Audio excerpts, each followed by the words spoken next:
गरीब आदमी को कर्ज की जरूरत पड़ गई, 1000 दिनार चाहिए। मैं कह चुका हूं कि दिरहम चांदी का होता था, दिनार सोने का। अब 1000 दिनार लेना है। तो जिस बंदे से उसने कहा, अगरचे वो नेक बंदा था, उसने कहा यार 1000 दिनार दे दो। तो कहने लगा कोई गवाह है तेरे पास? वो कहने लगा गरीबों का गवाह कौन होता है?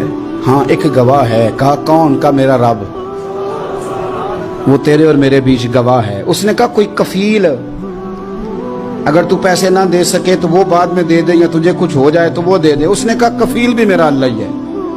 मेरे पास अगर है तो रब करीम का नाम है, अगर एतमाद कर सकता है तो कर ले। बंदा नेक था, उसने कहा रब के नाम पे, रब की किफालत पे, अल्लाह को गवाह बना के मैं तैयार हूं तुझे 1000 देने की। उसने 1000 दिनार दे दिया। वक्त वापसी का तय हो गया। वो चला गया पैसे लेके। उसने पूरी मेहनत की कि मैंने वक्त पे पैसे लौटाने, पूरी मेहनत भी कर ली, अल्लाह ने मदद भी कर दी, पैसे भी उस तारीख को उसे मिल गए। बाद लोगों का तो लौटाने का दिल ही नहीं ना होता। फरमाया हदीस पाक में कि तू लौटाने का इरादा कर, रब तेरी मदद भी फरमाएगा। लेकिन यहाँ बहुत सारे लोग कहते हैं खैर है, इरादा ही नहीं। तो फिर जिस तरह का बंदे का गुमान हो, रब भी उसी तरह का मामला फरमाता है। उसने पैसे जमा भी कर लिए और वापस देने को तैयार भी हो गया, लेकिन रास्ता बहरी जहाज का था, कश्ती का था, दरिया के रास्ते वापस आना था। अब वो जब आ गया दरिया के किनारे तो बड़ी कोशिश की, पर वहां उसे कोई कश्ती नहीं मिली। वक्त पे पैसे लौटाने हैं, सफर करना है, अब सवारी मुयस्सर नहीं है। सोच सोच के परेशान था कि मैंने तो अल्लाह के नाम पे लिए।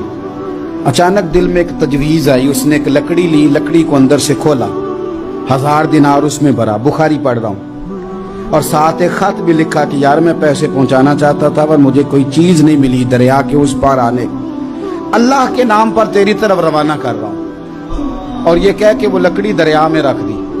वो लकड़ी डूब गई है, वापस आ गया। वो जिसने पैसे लेने थे वो ऐन मुकर्ररा वक्त पर दरिया किनारे आया।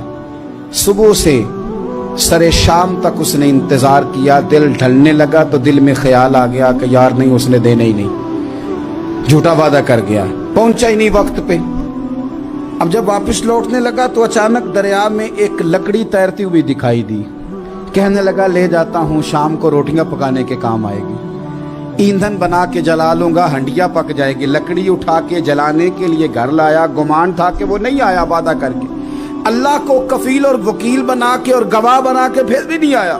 लकड़ी लेके घर गया, बुखारी है।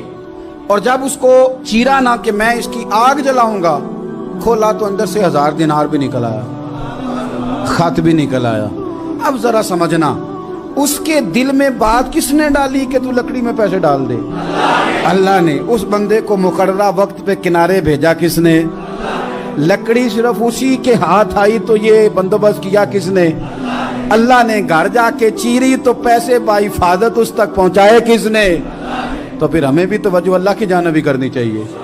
हमारे पे दिल की तवज्जो रब की तरफ ही होनी चाहिए ना। हमें इधर उधर जाने की, देखने की, बंदों पर गौर करने की जरूरत क्या है? वो पैसे पहुंच गए, ये वहां अपनी जगह पे परेशान था। इसने 1000 दिनार और जमा किया। फिर दोबारा एक दिन दरिया किनारे आया, कश्ती मिल गई, बैठ के अपने उस भाई के पास आया। कहने लगा देखना मुझ पर बदगुमान ना होना, पैसे उस तारीख को भी जमा कर लिए थे। दरिया पे आया था पर कश्ती नहीं मिली थी। फिर मैंने ना लकड़ी में डाल के, खत डाल के तेरी तरफ भेज भी दिए थे, लेकिन आज मैं फिर लेके आ गया हूं। वो कहने लगा खुश हो जा, जिस रब को तूने मेरा और अपना गवाह बनाया था उस रब ने मेरे तक पहुंचा भी दिए हैं। जब लोग अल्लाह को गवाह बनाते हैं, रब की जानिब अपनी तवज्जो करते हैं, अपनी चाहतों, ख्वाहिशात और अपनी सारी चिट्ठियां अपने रब करीम की रहमत की तरफ रवाना करते हैं, फिर अल्लाह अपने बंदों को मायूस नहीं करता। अल्लाह अपने बंदों को नवाज देता है।